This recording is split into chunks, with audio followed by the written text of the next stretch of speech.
एक बड़ा गंभीर आरोप केपी कॉलेज के प्राचार्य डॉक्टर जवाहर पासवान पर लगाया गया। किसी को 15 डीएल मिल रहा है तो ये तो रूल नहीं है ना ऐसा।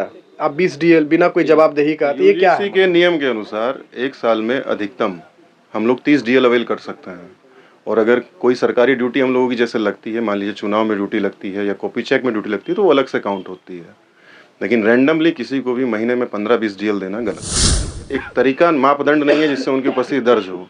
जब उनका मन होगा वो आएंगे, नहीं मन होगा नहीं आएंगे, और अगर आएंगे तो 12-1 बजे के बाद खा पी के आराम से आते हैं। बहुत सारे काम ऐसे हो रहे हैं जिसकी कोई भी जवाबदेही कोई व्यक्ति नहीं रखता है।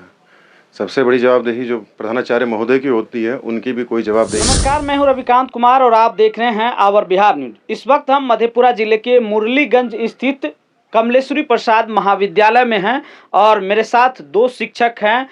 काला बिल्ला लगाए हुए हैं। क्यों काला बिल्ला लगा करके विरोध प्रदर्शन कर रहे हैं, हम इनसे बातचीत करेंगे। आखिर क्या ऐसी ज़रूरत आन पड़ी सर कि दो शिक्षक मिलकर के काला बिल्ला लगा करके विरोध प्रदर्शन कर रहे हैं?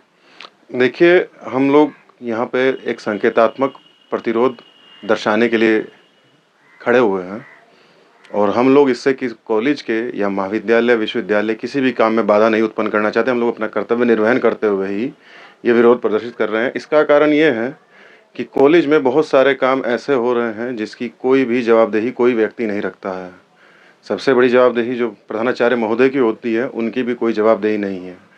पहला कारण ये है कि हम लोगों की सैलरी से हर महीने कुछ ना कुछ अमाउंट डिडक्ट कर लिया जा रहा है, जिसकी हम लोगों को कोई सूचना नहीं दी जाती है। यानी कि सैलरी से पैसा कट जा रहा है, क्यों काटा जा रहा है ये नहीं बताया, ये हम लोगों को नहीं बताया जाता। और अगर हम लोग सैलरी स्टेटमेंट देखते हैं तो वो पहली बात तो हम लोगों को छुपा के रखा जाता है, और अगर उसमें लिखा भी जाता है तो उसमें लिखा जाता है अदर्स में वो डिडक्शन डाल दिया जाता है। सैलरी स्टेटमेंट में वो नहीं लिखा गया है कि सैलरी क्यों काटी जा रही है। पूछा गया तो उन्होंने हमसे कहा, पहले हम लोगों ने अकाउंटेंट से पता किया तो उन्होंने कहा प्रिंसिपल साहब के आदेश पे कटा है। हमने और बात करनी चाहिए तो उन्होंने कहा कि प्रिंसिपल साहब ने कहा आपकी जो भी क्वेरी है आप लिखित में हमको दीजिए।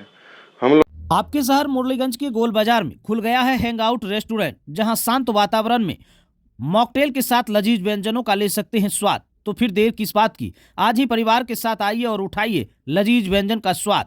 यहाँ फ्री होम डिलीवरी के साथ बर्थडे एनिवर्सरी सेलिब्रेशन की विशेष व्यवस्था है। नाम और पता याद रखिएगा, हैंग आउट रेस्टोरेंट, गोल बाजार, फारी रोड, मुरलीगंज, मधेपुरा। लोगों ने अक्टूबर में दशहरे से पहले, जहाँ तक मुझे याद है, एक लेटर प्रिंसिपल साहब के नाम से दिया था, जिसमें हम लोगों ने पूछा था कि आप किस ग्राउंड पे हम लोगों का पैसा काट रहे हैं। उन्होंने उसका आज तक कोई जवाब नहीं दिया है। जाते हैं वो इधर उधर की बातें करते हैं, कभी कुछ बताते हैं कभी कुछ बताते हैं। हमने कहा आप जो बता रहे हैं वही हमको लिखित में दे दीजिए, अगर आपको लगता है कि आप सही हैं तो हमको लिखित में जवाब दे दीजिए। वो नहीं दिए हैं। उसके बाद हम लोगों ने लगभग 1 महीने बाद यूनिवर्सिटी में भी एक लेटर दिया था, वीसी कार्यालय में, वहाँ से भी हम लोगों को कोई उत्तर नहीं मिला है अभी तक। इसके साथ ही कई आरोप भी आप लोग लगा रहे हैं। अगर मान के चलिए आपका सैलरी में से पैसा काटा जा रहा है तो आपको लिखित में नहीं मिल रहा है, तो आपने वाइस चांसलर के पास भी कंप्लेंट डाली, वहाँ भी नहीं आया, वहाँ से भी हमको कोई जवाब नहीं मिला है। और सरकारी नियम, जहाँ तक मैं जानता हूँ, किसी भी सरकारी व्यक्ति की या सरकारी कर्मचारी की अगर सैलरी काटी जाती है तो उसकी पूर्व सूचना उसको मिलती है कि इस एवज में आपकी सैलरी काटी जा रही है। यहाँ पे ऐसा कुछ नहीं है। हम लोगों के बोलने के बाद भी ऐसा नहीं किया जा रहा है। तो कोई संतुष्टजनक जानकारी, कोई संतोषजनक जवाब हम लोगों को आज तक नहीं मिला है। लगभग 4 महीने हो गए हैं। हम चाहेंगे कि एक बार आप अपना परिचय बता दीजिए। क्या नाम हुआ, कौन से विभाग में, कौन से सब्जेक्ट आप पढ़ाते हैं? मेरा नाम डॉक्टर शिवा शर्मा है। मैं यहाँ के मैथमेटिक्स डिपार्टमेंट में असिस्टेंट प्रोफेसर हूँ। आइए इनसे भी हम जानकारी लेते हैं। आपका क्या नाम हुआ सर, परिचय बताइए। मेरा नाम सुशांत कुमार सिंह है और मैं केपी कॉलेज में ही डिपार्टमेंट ऑफ इकोनॉमिक्स में हूँ, असिस्टेंट प्रोफेसर के पद पे। क्या लग रहा है, क्यों आप लोगों के साथ ऐसा हो रहा है? सर ने जो बातें रखी वो सारी बातें सही थी। इसी में मैं 2-3 बातें जोड़ना चाहूँगा कि जैसे कि अगर आप किसी भी तरह का सैलरी डिडक्शन होता है किसी भी विभाग में, तो उसका एक इंटीमेशन दिया जाता है कि इसलिए हो रहा है। ऐसा तो नहीं होता है कि कट गया उसके बाद पता चल रहा हम लोग को, वो तो बताया जाएगा ना हमको। तो हमने ये मौखिक रूप से भी पूछा सर से, जैसा कि सर ने कहा, अकाउंटेंट से पूछा, बड़े बाबू से, उन्होंने कहा कि आदेश पे कट रहा है प्रिंसिपल साहब के।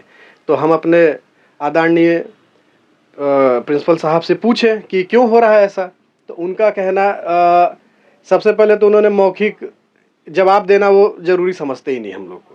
आपके शहर मुरलीगंज में डब जूनियर प्ले स्कूल की अपार सफलता के बाद अब आवासीय डब जूनियर स्कूल का संचालन हो रहा है, जहां सीबीएसई पैटर्न पर आधारित वर्ग प्रथम से अष्टम तक की पढ़ाई कुशल शिक्षकों के द्वारा कराई जाती है। यहां एयर कंडीशन के साथ अत्याधुनिक सुविधाओं से संपन्न छात्रावास की व्यवस्था है।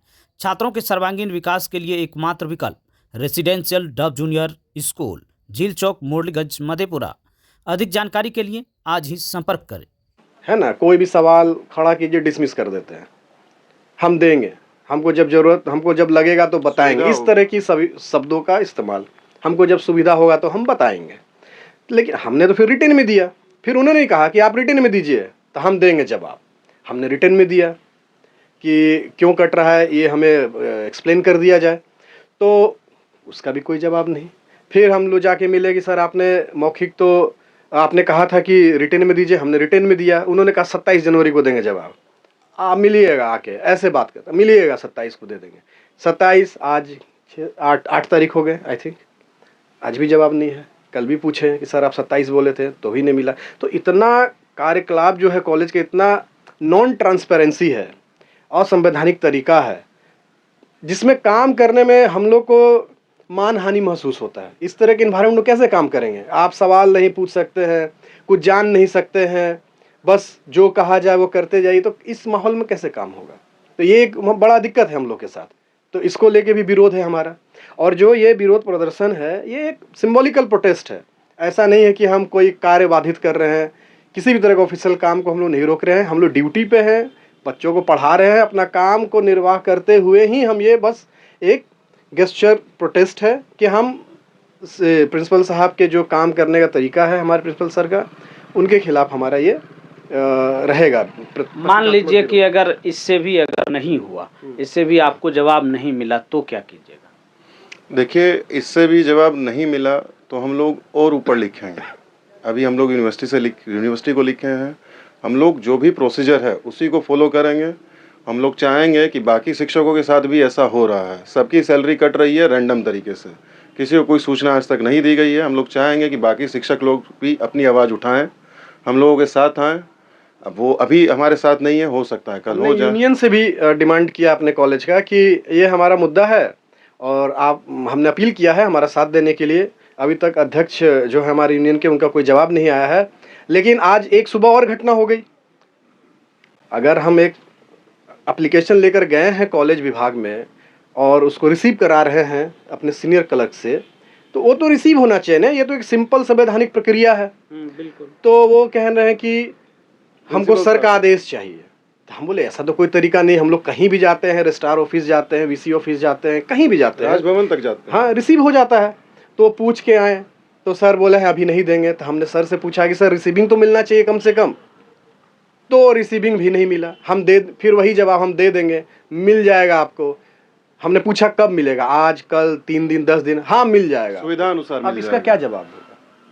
इसका क्या जवाब? और इस प्रोटेस्ट के और भी कई कारण हैं जो मैं हाईलाइट करना चाहूँगा। दूसरा कारण ये है कि प्रिंसिपल साहब का आने का जाने का कोई समय निश्चित नहीं है, और इसका कारण एक ये है कि कॉलेज में उनकी किसी भी तरीके से कोई उपस्थिति दर्ज नहीं होती है। ना वो अटेंडेंस रजिस्टर पर साइन करते हैं, ना बायोमेट्रिक में उनका पंच होता है। कोई भी एक तरीका, मापदंड नहीं है जिससे उनकी उपस्थिति दर्ज हो।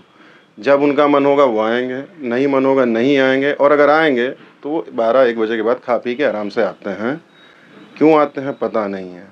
और मैं एक चीज़ और बोलना चाहूँगा कि जो डेली अटेंडेंस शीट यहाँ से भेजी जाती है बिहार सरकार या यूनिवर्सिटी को, जिस पे सभी टीचरों की उपस्थिति, नॉन टीचर की उपस्थिति भेजी जाती है, उस पर वो एडवांस में साइन करके रखते हैं। एडवांस में जी, यानी कि कल जो अटेंडेंस बनना है उस पर पहले से वो ब्लैंक शीट पे साइन करके जाते हैं, बाद में वो भर के जाती है।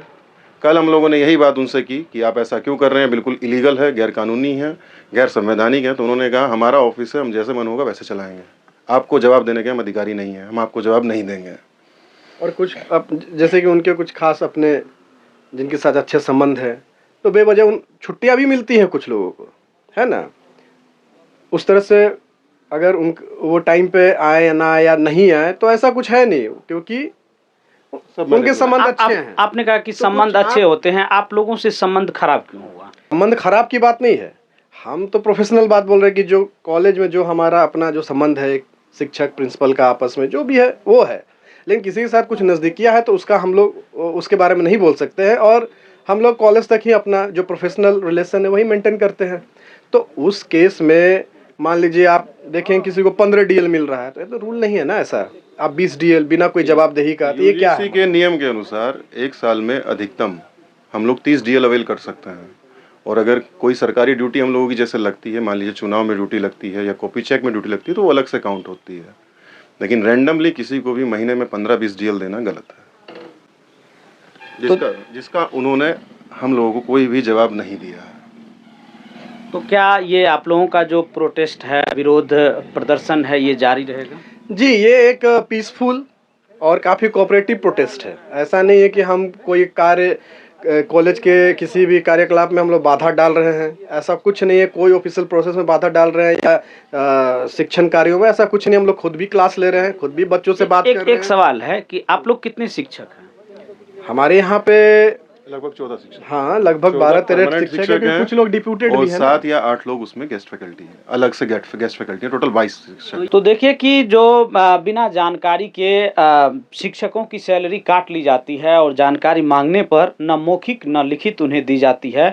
और एक बड़ा गंभीर आरोप केपी कॉलेज के प्राचार्य डॉक्टर जवाहर पासवान पर लगाया गया है कि वो शिक्षकों में भेदभाव भी करते हैं और इन्हें प्रताड़ित करते हैं। इसीलिए विरोध प्रदर्शन सांकेतिक रूप से काला बिल्ला लगा करके विरोध प्रदर्शन किया जा रहा है। और जब तक इन लोगों को संतोषपूर्ण जवाब नहीं मिलेगा, इनकी मांग पूरी नहीं होगी, तब तक ये आंदोलन जारी रहेगा। बाकी इस बारे में आप क्या सोचते हैं, कमेंट बॉक्स में अपनी राय जरूर दीजिएगा। फिलहाल के लिए केपी कॉलेज से रविकांत को दीजिए इजाज़त। आप देखते रहिए आवर बिहार न्यूज।